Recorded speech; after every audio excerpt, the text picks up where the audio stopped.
The challenges facing Africa will need strong leaders in the future, no doubt. As the continent develops its economic muscle, a new generation is getting ready to make its mark.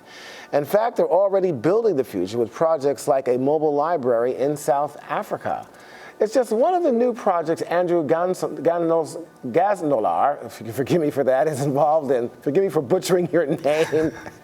He's director of the Mandela Rhodes Scholars, one of the legacy foundations of Nelson Mandela. Andrew's in the U.S. for President Obama's Young African Leaders Initiative. And, of course, welcome to the show, Andrew. Tell us about your upcoming meeting with the president. Hi, good morning to you and your listeners. We're meeting the president tomorrow as part of a presidential summit. He's going to be engaging with 500 young African leaders from the continent around issues, but also their ideas as to the challenges and opportunities that our continent has. You've been in the U.S. For the past few weeks, Andrew, meeting with other leaders and getting to know young people in the U.S. How's that been going? It's been fantastic. I've been based in Baltimore, in Maryland, and we've engaged from, members of the State House to congressmen to senators to nonprofits. It's been a very interesting engagement because many of the issues we face in South Africa and the continent are issues that America itself is dealing with, and there's a lot of best practices and models that we can see, but also models we can improve to take home. We've been reporting extensively on what's been going on in South Africa, from trials there to the economic conditions, and also Nigeria now being the preeminent economy in Africa. I guess there's been so many challenges over there. The question many want to know is, how will South Africa recover from its many challenges? Yeah, I think the potential is, because we have a young population, there's a lot of opportunity for growth. South Africa is also endowed with amazing infrastructure, amazing resources. And having engaged with my brothers and sisters from Nigeria about them taking number one and us taking number two, just listening to the challenges they have in their country has made me realize that in South Africa there's immense opportunity to improve. And not only improve for South Africa's sake, but for the continent in terms of energy, telecommunications, but also to be a leader on democratic institutions, on freedoms that all people should deserve. Right. Well, this brings us to the point of the young people there. Of course, that will be their future, as with any country there. How are you working to engage young people and inspire them to become the leaders that you need?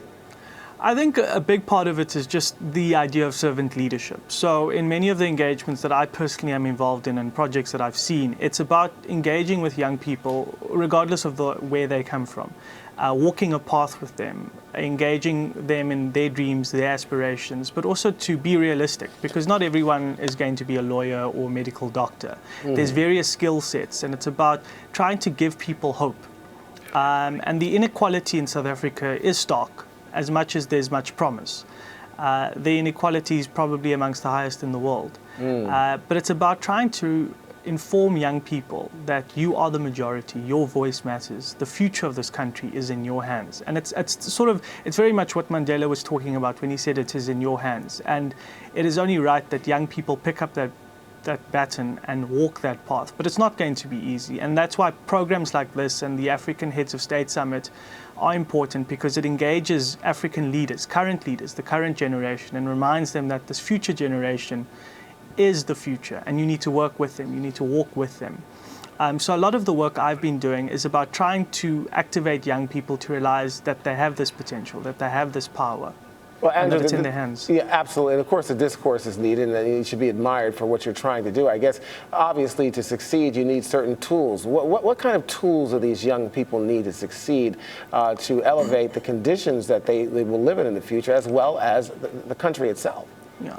I think, look, education is a key thing. I look at my own beginnings. I come from a very humble background with a single mother in a very poor community. But through education, I've been able to unlock all these opportunities. I was able to get a scholarship from the Mandela Rhodes Foundation. I put myself through university by working and studying. An opportunity to come on a presidential summit like this, the Washington Fellowship, was only made possible through education. So a lot of the work we do is about emphasizing that your education should be holistic. It's not just about getting the right sort of grades, but it's about exposing yourself, challenging yourself. And the education system in South Africa is in many ways failing South Africans. You have, about 1 million starting in grade 1, and by the time you reach grade 12, for various reasons, you only have about 400,000 young people who are in grade 12. So it's about trying to motivate young people to go to school, but also to access opportunities that they might not think are there, and just to try and open their perspectives, because, South Africa's past is a past of prejudice and divide. Right. And it's about trying to expose people to the fact that someone like me of my color can achieve. And we certainly know that you can. And of course, our prayers with you. Andrew Gasnolar, thank you so much, sir. Thank you for your time. All righty.